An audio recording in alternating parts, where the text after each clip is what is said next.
Draft delimitation commission का draft जो है वो कल 5 स्टेट मेंबर्स के साथ शेयर किया गया। उस ड्राफ्ट में शेड्यूल ट्राइब जो कबीला है उसके लिए 9 सीटें रिज़र्व की गई हैं और इसी तरीके से शेड्यूल कास्ट जो कम्युनिटी है उसके लिए भी 7 के करीब सीटों को रिज़र्व किया गया है। शेड्यूल ट्राइब का जहाँ तक जम्मू कश्मीर में ताल्लुक़ है तो बड़ी आबादी जो है शेड्यूल ट्राइब कैटेगरी की जम्मू कश्मीर के अलग अलग ज़िलों में फैली हुई है। यूँ कहा जाए कि कोई एक ज़िला है जिस ज़िले में बहुत बड़ी आबादी शेड्यूल ट्राइब्स की रहती है, ऐसा नहीं है, आबादी फैली हुई है। क्या शेड्यूल ट्राइब कम्युनिटी को जो ये पॉलिटिकल रिजर्वेशन मिलने की रिकमेंडेशन सिफारिश की है डिलिमिटेशन कमीशन ने, इससे कम्युनिटी में क्या कुछ बदलाव आएगा, इसी पर बात करने के लिए मेरे साथ इस कम्युनिटी के दर्द को, इसकी तकलीफ़ को, इसकी परेशानियों को अपने माध्यम से दुनिया तक पहुंचाने वाले एक सोशियो एनालिस्ट भी इनको कहेंगे, सोशोलॉजिस्ट भी इन्हें कहेंगे, डॉक्टर जावेद रहीम। डॉक्टर साहब बहुत बहुत शुक्रिया। जी शुक्रिया। मुझे सबसे पहले ये बताइएगा कि 9 सीटों की पॉलिटिकल रिजर्वेशन हुई है, इस बात को ध्यान में रखते हुए कि पिछली जो असेंबली थी उसमें 8 लोग तो ऑलरेडी शेड्यूल ट्राइब कम्युनिटी से ताल्लुक़ रखने वाले चुन कर आए थे, तो अभी एक ऐड हो जाएगा, उससे कौन सा तूफान आएगा? सबसे पहले तो मैं बताना चाहूँगा कि ये एक कॉन्स्टिट्यूशनल एक तरह का प्रोविज़न है कि जो डिसएडवांटेजेस में लोग हैं, पिछड़े हुए हैं और जो खुद से चुन के नहीं आ सकते, उनके लिए शेड्यूल ट्राइब और शेड्यूल कास्ट में रिजर्वेशन है। पॉलिटिकल रिजर्वेशन के अलावा भी जो फ़ायदे हैं वो तो हैं, लेकिन पॉलिटिकल रिजर्वेशन इसलिए है कि वो लोग आएँ ऐवान में, असेंबली में बैठ के बात करें। ज़रूर आपने बोला कि 2014 के चुनाव में 8 लोग हमारे जीत के आए हैं और 9 सीटें जो हैं वो रिज़र्व हो रही हैं, तो इससे क्या फ़र्क पड़ेगा। मैं थोड़ा पीछे जाऊं और मैं आपको बोलूं कि 96 में जब एक सिंगल पार्टी हुकूमत थी यहाँ पे, उस वक़्त हमें 3 टिकटें मिली थी, 2 लोग जीत के आए थे टोटल। 2002 के इलेक्शन में टिकटें नहीं मिली, 4 लोग जीत के आए थे और 2008 के इलेक्शन में 5 लोग जीत के आए थे और 2014 में 8 लोग जीत के आए थे। और अगर पॉलिटिकल रिजर्वेशन ना हो और ऐसा क्वेश्चन जो जिसको थोड़ा सा सहारा ना होगा तो आगे मतलब और नीचे जाने का मतलब सिलसिला हो सकता है। मैं समझता हूँ कि एक कॉन्स्टिट्यूशनल प्रोविज़न था जिसे 3 डिकेड्स तक हमें इंतज़ार करना पड़ा, गुज्जर बकरवाल को इंतज़ार करना पड़ा। मैं भी बाहैसियत एक रिसर्चर के बताऊं कि जब आप पॉलिटिकल इंस्टीट्यूशन में कम होते हैं, आपकी आवाज़ नहीं होती है, तो आपके साथ वो तमाम अन्याय होते हैं, वो तमाम डिस्क्रिमिनेशन होती है जो किसी भी डाउन टाउन कम्युनिटी को और पीछे ले जाती है। और जो पॉलिटिकल रिजर्वेशन या कोई भी जो भी हमारे राइट्स थे वो आए नहीं हमारे पास, क्योंकि हमारे पास एक पॉलिटिकल वॉइस नहीं थी। गुज्जर्स के पास, ट्राइबल्स के पास, मैं सारे ट्राइबल्स की बात करूंगा कि उनके पास एक वॉइस नहीं थी, उनके पास आवाज़ नहीं थी। और आवाज़ को ऊपर लाने के लिए ये जो 9 सीटें रिज़र्व हुई हैं, मैं समझता हूँ कि 8 सीटें तो अपने दमखम पे कितनी मुसीबतों से गुज़र के ये लोग 8 लोग आते हैं, मतलब कितनी उनको स्ट्रगल करनी पड़ती है। और ये नहीं है कि ये मतलब 8 हैं तो 8 से 12 होने वाली थी, ये नीचे ही जाने वाली थी। एंटी इनकम्बेंसी फैक्टर था, कहीं हमारे लोग भी चढ़ गए। लेकिन हिस्ट्री में मतलब 1 से शुरू हुआ, पहले 1 सीट होती थी, फिर उसके बाद 2-3 सीटें हो गई, फिर दूसरे डिलिमिटेशन में जो डिलिमिटेशन हो रहा है जो ट्राइबल्स की, खासकर मैं गुज्जर बकरवाल की बात करूँगा कि सीटें बढ़ रही हैं और ये मोर एम्पावर, क्योंकि एक स्कैटर्ड है। मतलब सबसे हाईएस्ट पॉपुलेशन राजौरी में है, सेकंड नंबर पे पुंछ में है, थर्ड पे अनंतनाग में है और फोर्थ में रियासी पे है, फिर गांदरबल में है, फिर उसके बाद किश्तवाड़ में भी 18% पॉपुलेशन है।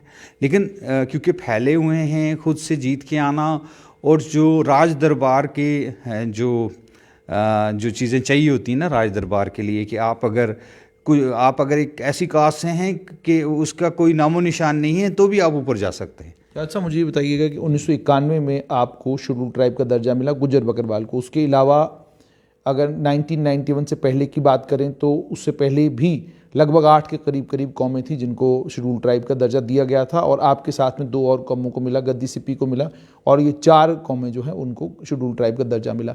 मुझे ये बताएंगे कि 1995 में डीलिमिटेशन हुई थी, उस वक़्त आपकी सीटें जो हैं, आपको आपकी पॉलिटिकल रिजर्वेशन क्यों नहीं हो पाई, और इसको होने में 26 साल लगे, और हुई भी तो बीजेपी के हाथों से, जिस पॉलिटिकल पार्टी को गुजरों ने कभी वोट दिया ही नहीं। इतिहास तारीख अगर उठा के देखें तो गुजर ट्रेडिशनली नेशनल कॉन्फ्रेंस का या कांग्रेस का वोटर रहा है। जी, मैं बताना चाहूँगा कि जो पॉलिटिकल रिजर्वेशन का सिलसिला था उसको मतलब 1991 में जब शेड्यूल ट्राइब मिला यहाँ पे, क्योंकि शेड्यूल ट्राइब का कोई उससे पहले कोई इस तरह का सिलसिला नहीं था, प्रोविज़न नहीं था, हालांकि शेड्यूल कास्ट के लिए था। अगर शेड्यूल कास्ट को सीटें रिजर्व थी 7, तो शेड्यूल कॉन्स्टिट्यूशन में शेड्यूल ट्राइब और शेड्यूल कास्ट जो है वो सेम ही गिने जाते हैं। पहले तो अंग्रेज़ों के टाइम पे शेड्यूल कास्ट में ही शेड्यूल ट्राइब होते थे, मतलब वो हिंदू कास्ट ही माना जाता था कि ट्राइबल भी हैं। बाद में इनको लगा कि नहीं, दूसरी कास्ट,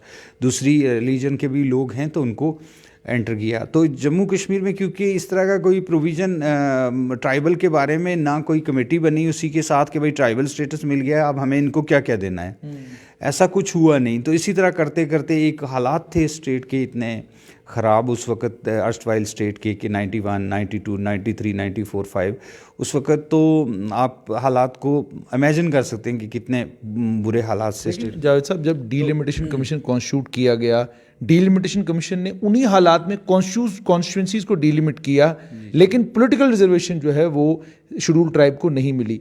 तो ये समझ से बाहर है, क्योंकि आप कह रहे हैं हालात ख़राब है, हालात तो सब चीज़ों के लिए ख़राब थे, फिर तो डीलिमिटेशन भी नहीं होना चाहिए था 95। जी, मैं समझता हूँ कि बहुत सारे चीज़ें जो है ना हमारे लोगों में आई नहीं, क्योंकि उनको पता नहीं है कि उनको फॉरेस्ट राइट एक्ट मिल सकता है, उनको SC ST atrocities act Jammu Kashmir में 2 साल से लागू है, एक भी केस जो है वो नहीं हुआ है, क्योंकि उनको पता ही नहीं है कि भाई वो क्या, ये इसका क्या प्रोविज़न है, या फॉरेस्ट राइट एक्ट के फॉर दैट मैटर, मतलब इनको नहीं पता है कि भाई ये कितना पावरफुल है। इसी तरह डिलिमिटेशन को लेकर के मतलब इनको खुद ही नहीं पता था कि अब होना क्या है, मतलब नेक्स्ट स्टेप क्या है, हमें कहाँ जाना है, किसके पास अप्रोच करना है।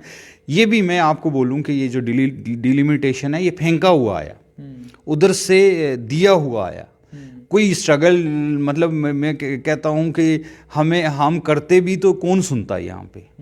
लेकिन एक है कि उन्होंने, मैं समझता हूँ कि 5 अगस्त 2019 के बाद ट्राइबल की जो डेवलपमेंट है, जो उनके साथ मतलब एक सौतेला व्यवहार समझ लें कि एक डिस्क्रिमिनेशन जो फील कर रहे थे वो लोग, उससे वो बाहर निकले हैं। मैं देखता हूँ कि लोगों के अंदर एक कॉन्फिडेंस है, वो अगर जंगल में रह रहे हैं तो वो कह रहे हैं कि मुझे जंगल की ज़मीन मिलेगी, वो अगर पॉलिटिक्स में हैं तो वो कह रहे हैं हमें पॉलिटिकल रिजर्वेशन मिलेगी, हम बगैर किसी की मदद के भी बन सकेंगे, बगैर किसी पार्टियों के आगे ये लोग जो हैं, पार्टियों का अपना एक प्रोविज़न होता है कि वो टिकट किसको दें, वो तो देखते हैं कि विनिंग कैंडिडेट कौन है या उनकी पार्टी को कौन सूट कर रहा है, तो वो उसी तरह से देते हैं। अब तो मतलब पार्टियों के पास ऑप्शन नहीं ना रहा कि वो ऑप्शन के बगैर, मतलब उनको वही एक ऑप्शन है कि मतलब ट्राइबल ही कैंडिडेट होना चाहिए। जैसे, लेकिन आपने कहा कि गुज्जर कबीला के लोगों को ये मालूम नहीं था, इसलिए पॉलिटिकल रिजर्वेशन 95 में नहीं हुई।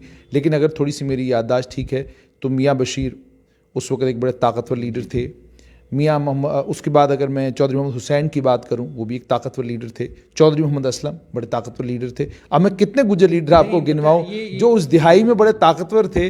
क्या ये पार्टियों का दबाव था जिसके चलते उन लोगों ने ये बात नहीं की, या उन्हें कभी महसूस ही नहीं हुआ कि इस कबीले को पॉलिटिकल रिजर्वेशन जम्मू कश्मीर में मिल सकती है? ना, मतलब ये वेट कर रहे थे कि असेंबली आएगी, जहाँ तक मुझे याद है, क्योंकि 94 में काफ़ी एक्टिव था मैं, तो मुझे लगा कि इन लोगों को ये इंतज़ार में थे कि असेंबली आएगी, असेंबली पास करेगी कि असेंबली में सीटें होंगी, तो वो हुआ नहीं, क्योंकि जब तो आई 2/3 मेजॉरिटी, 2/3 मेजॉरिटी वाली, तो इन्होंने मतलब जो उस वक्त की असेंबली थी उसने एक बिल पास किया, उन्होंने सीज़ कर दिया मतलब 2028 तक, और उसमें लिखा हुआ था कि 2028 के बाद जो सेंसस होगा उसके बाद हम जो है वो इस तरफ जाएंगे। डीलिमिटेशन की बहुत बाद वाली की प्रैक्टिस है। लेकिन जावेद साहब, अब दूसरी तरफ आना चाहूँगा कि अब बहरहाल आपको पॉलिटिकल रिजर्वेशन जो है वो मिल रहा है शेड्यूल ट्राइब को, लेकिन इसमें गद्दी सिप्पी भी आपके साथ होंगे। रामबन के इलाके में गद्दी सिप्पी लोग रहते हैं और भी कई जगहों पर रहते हैं, तो उनमें से भी कैंडिडेट हो सकता है।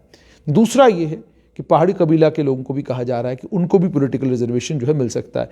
तो अगर उनको पॉलिटिकल रिजर्वेशन मिलता है और उन्हें शेड्यूल ट्राइब डिक्लेयर कर दिया जाता है तो फिर तो मुझे लगता है सूरत हाल वापस वहीं आ जाएगी। फिर राजौरी पुंछ के इलाके में जो है दोनों कौमें जो हैं वो एलिजिबल हो जाएंगी चुनाव लड़ने के लिए, और दोनों कौमें जो हैं अपनी अपनी सियासी ज़मीन ढूंढना शुरू करेंगी। मतलब ये वही सूरत हाल है जो मतलब डिलिमिटेशन से पहले वाली है, वही हो जाएगी खासकर पुंछ राजौरी में। मतलब बाकी तो गुजर्स मतलब देखें आप, जो रियासी में गुजर रहता है वो तो ठाकरों के साथ रहता है, वहाँ पे दूसरी आइडेंटिटी है, कश्मीरियों के साथ रहता है। डोडा में, किश्तवाड़ में हमारी 18% पॉपुलेशन है, हम दूसरे लोगों के साथ रहते हैं। किसी कम्युनिटी के साथ रहने से उनका मतलब वो राइट एक्रू हो जाता है, वो तो गवर्नमेंट ऑफ इंडिया में इनका केस है, रिकमेंड किया हुआ है स्टेट ने, अर्स्टवाइल स्टेट के मतलब तकरीबन सारे चीफ मिनिस्टरों की एक मतलब मैं कहता हूँ बंच ऑफ डीओ लेटर्स जो हैं वो वहाँ पे हैं। मैं आपको दावे से कहता हूँ कि मैं एक ऐसा शख्स हूँ जम्मू कश्मीर में जिसके पास पहाड़ी स्पीकिंग के को लेकर के सारे कागजात हैं, और मुझे इस पूरे केस का ना तह से पता है। मुझे आपने जो बताया कि हो रहे हैं, तो मुझे लगता नहीं कि हालात से कि कुछ ऐसा हो रहा है। अगर होगा, अगर उनके हक़ में होगा, तो अगर गवर्नमेंट ऑफ इंडिया उनको भी समझेगी कि भाई ये भी कोई मतलब ट्राइबल ग्रुप्स हैं, और जो ट्राइबल्स को मिलेगा वो उनको भी मिलेगा। लेकिन गुज्जर उस हिसाब से इरेलीवेंट, पूरे इरेलीवेंट हो जाएंगे ऐसा नहीं है। पॉलिटिकल रिजर्वेशन से ये होगा कि एटलीस्ट मतलब जो लोग हमारे रियासी में, जो लोग हमारे दूसरी जगहों पे हैं, वो उभरेंगे और वैली में हमारी सीटें आ जाएंगी। मुझे लगता है 4। एक चीज़ और बताइएगा कि 1991 में आपको शेड्यूल ट्राइब डिक्लेयर किया गया, 29 साल के 14 साल, अगर मैं 2014 की बात करूं तो आपको लगभग 23 साल के बाद, मैंने ये देखने में आ रहा है कि अगर आप, जैसे आपने कहा कि 1996 की असेंबली में आपके कितने लोग चुनकर आए, फिर थोड़े और लोग 2002 में बढ़ गए, फिर थोड़े और लोग 2008-9 में बढ़ गए, फिर थोड़े और फिर अच्छी खासी तादाद जो 2014 में आई।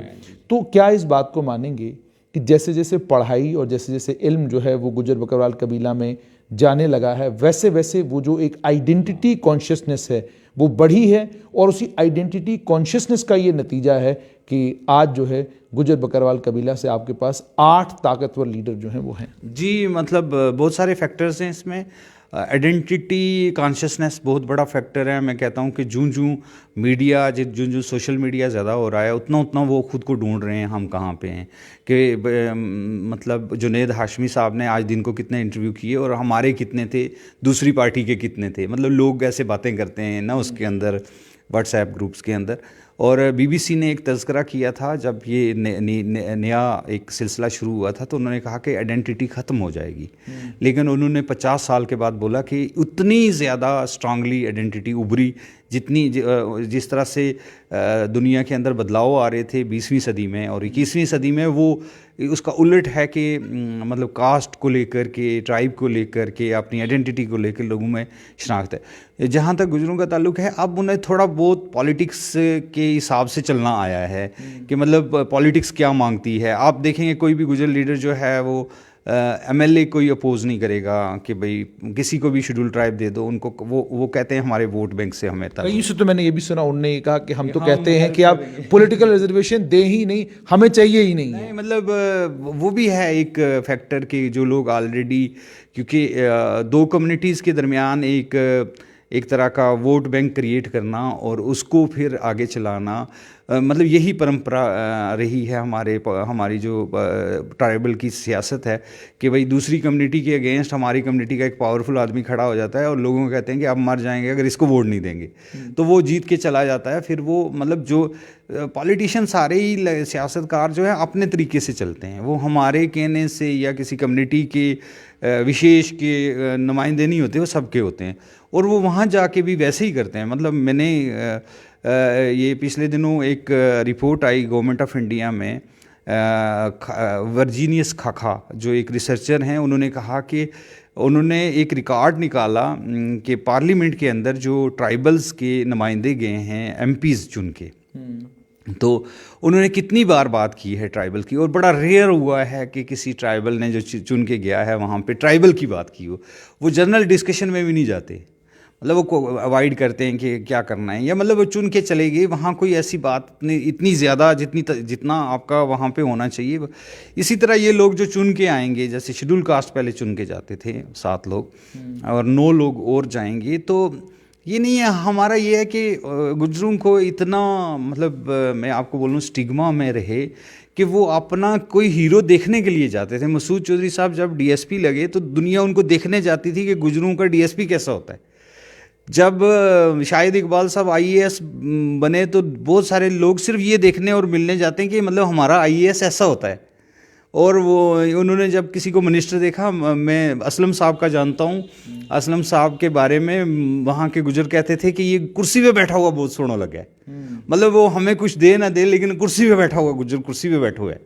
मतलब उनको लगा कि वो अपनी जो वो नीचे थे ना, मतलब पूरे माशरे में, उसमें से निकलने के लिए ये सारे जो ताकत लगा रहे हैं ना, इसमें मैं समझता हूँ कि ये एक बहुत बड़ा ब्रेक थ्रू है उनके लिए, बहुत बड़ा एक अचीवमेंट है 9 सीटों का आ जाना ट्राइबल के लिए, जिसमें से मैक्सिमम मतलब गुजरों को जाने वाली है। मुझे एक चीज़ और बताइएगा कि जावेद साहब की अगर आज की बात की जाए, गुजर बकरवाल कबीला के लोगों की बात की जाए, आज भी बहुत बड़े पैमाने पर, जब मुझे याद है जब माइग्रेशन होती है तो माइग्रेशन के वक्त में सड़क के दाएं बाएं तरफ कहीं ना कहीं कोई ना कोई गुजर डेरा आपको मिलता है, और उस गुजर डेरे में आपको उनके माल मवेशी भी और वो खाने पीने वाला सामान भी, वो सब चीज़ें वहाँ होती हैं।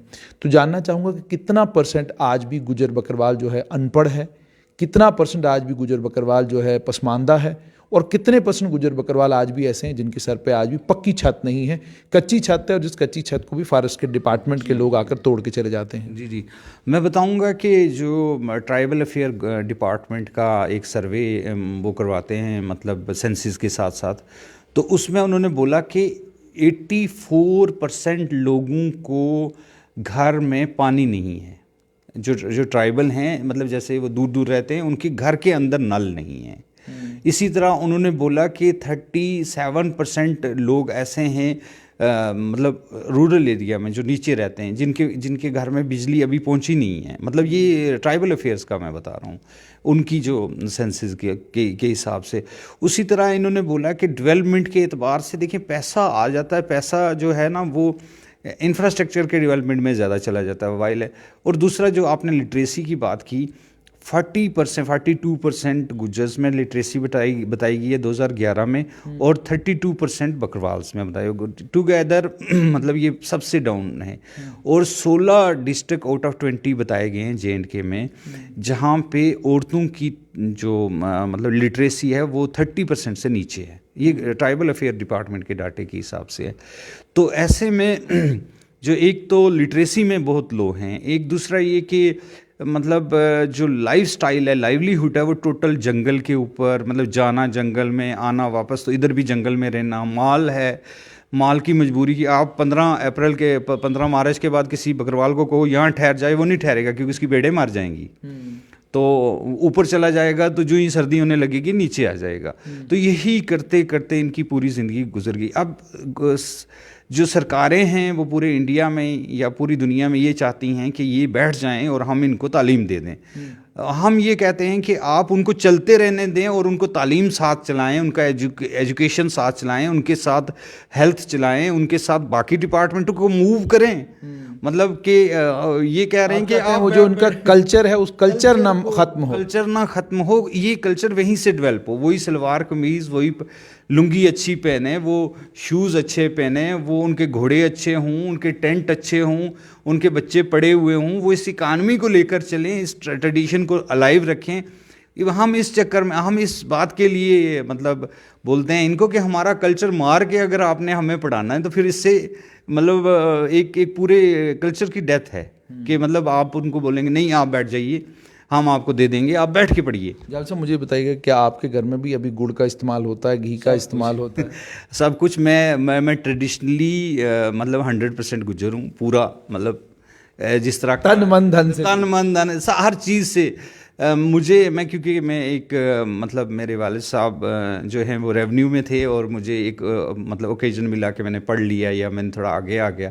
लेकिन जो मैं जीता हूँ लाइफ, वो वही जीता हूँ जो मैंने मतलब 22 साल तक जी है, वो एक गांव में, या जैसे हमारे लोग उठते बैठते हैं, जीते हैं, माल मवेशी है, दूसरी चीज़ें हैं इनके, मतलब इनके साथ जी। आखिर में ये बताइएगा कि अगर इतनी पसमानदगी अभी भी गुजरों के बीच, गुजर बकरवाल कबीला के बीच में है, तो इस पसमानदगी को ध्यान में रखते हुए अगर तब भी हुकूमत ये फैसला लेती है कि पहाड़ी कबीला के लोगों को एसटी का वो जो 9% है, उसी 9% में से भी उनको भी शेयर दिया जाएगा, ये आपकी कम्युनिटी को और कितना पीछे लेकर चला जाएगा ये फैसला, अगर ये फैसला होता है? देखिए, मैं सोचता था कि मैं आपको बोलूँगा कि इसके ऊपर आप एक दिन अलग से आ जाएं और हम एक बड़ा ना डिटेल में इसमें बात करें। जो आपने बात कही है, मैं उसमें सिर्फ कुछ लफ्ज़ों में इसको ना समेट लूँगा, क्योंकि मैं चाहूँगा कि आप इस इशू पे मेरे से ना अलग से बात करें।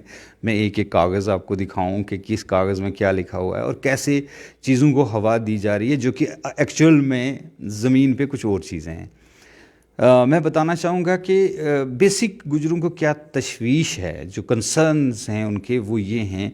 जो आपने पहला क्वेश्चन पूछा, वो इसका जवाब है कि गुजर्स पुंछ रजौरी में जो 2011 की सेंसस आई है, जो पहाड़ी स्पीकिंग लोग हैं, वो रजौरी में 72% उनमें लिटरेसी है, और पुंछ में 72% लिटरेसी है, रजौरी में 69% लिटरेसी है। इसके कंपैरिजन में ट्राइबल का भी सर्वे हुआ है, वहाँ पे 32% पुंछ में, नहीं 40% पुंछ में और 32% रजौरी में हमारे लोग जो हैं वो लिटरेट हैं।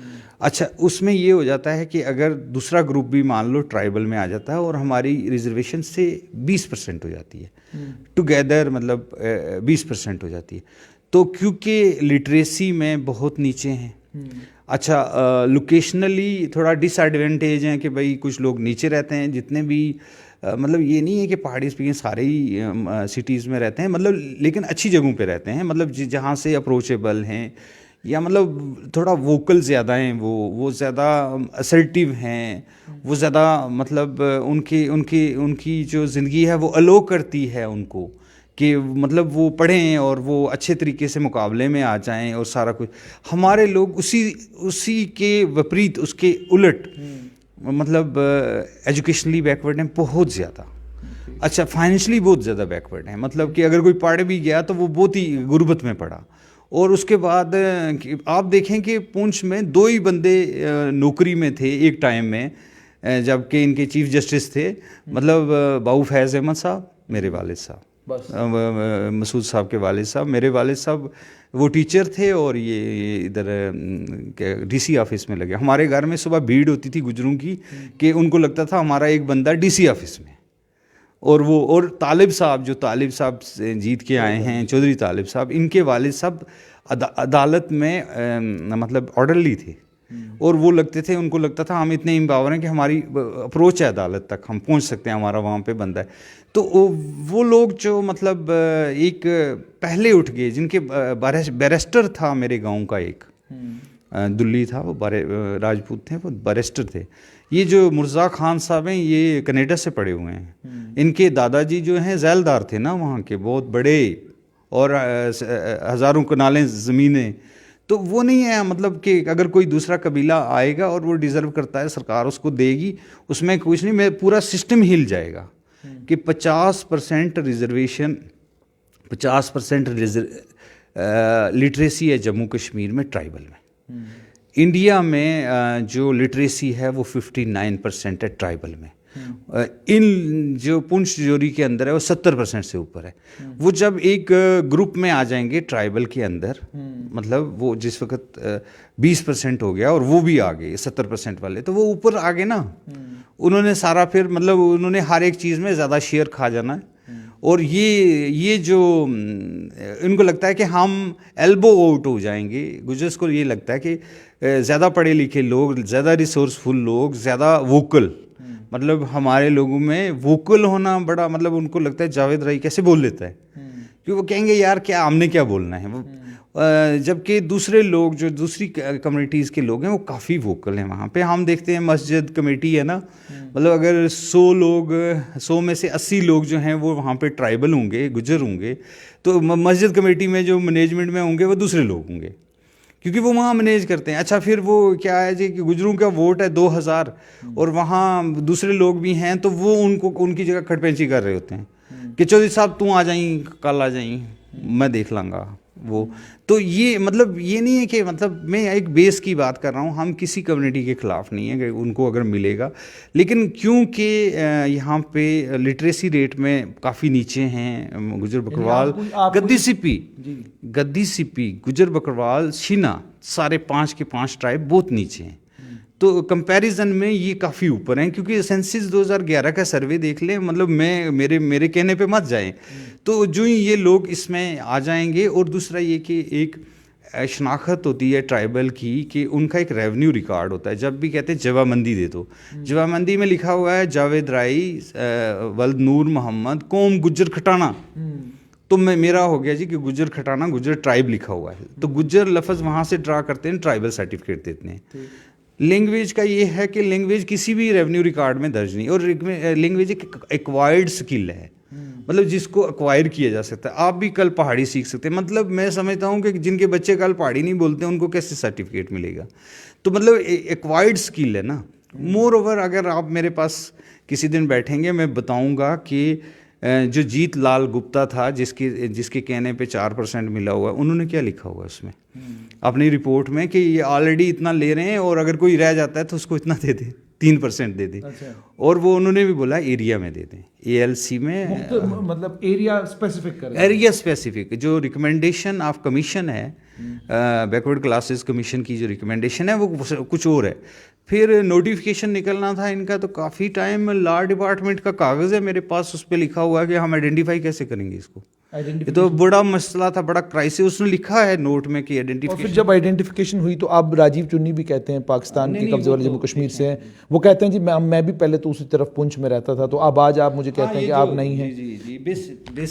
बेसिकली जो क्लासिफिकेशन ऑफ लैंग्वेज हुआ वो हुआ ग्रेरसन ने किया। ग्रेरसन ने पूरी इंडिया की ज़ुबानों को, ये एक लंबी डिबेट है, इसमें फिर कभी। बहुत बहुत शुक्रिया जावेद साहब। तो ये थे जावेद राही। इन साफ तौर पे इनका 2 बातें इन्होंने कही हैं। पहली बात तो ये कि शेड्यूल ट्राइब की जो 9% रिजर्वेशन है, इसका खैर मकदम करते हैं गुज्जर बकरवाल कबीला के लोग और वो तमाम लोग जिन्हें शेड्यूल ट्राइब का स्टेटस जम्मू कश्मीर में मिला हुआ है। मैं लद्दाख की बात फिलहाल नहीं करूँगा। और दूसरा, लेकिन इन्होंने ये बात ज़रूर कही है कि अगर पहाड़ियों को भी इस ST में इंक्लूड किया जाता है तो उसका नतीजा ये निकलेगा कि गुज्जर बकरवाल कबीला के लोग जो कम पढ़े लिखे हैं, जो कम वोकल हैं, जिनकी एक अपनी अलग शिनाख्त है, अलग एक एथनिक आइडेंटिटी है, उन्हें ज़बरदस्त नुकसान इसका सियासी तौर पर भी होगा और समाजी तौर पर भी होगा।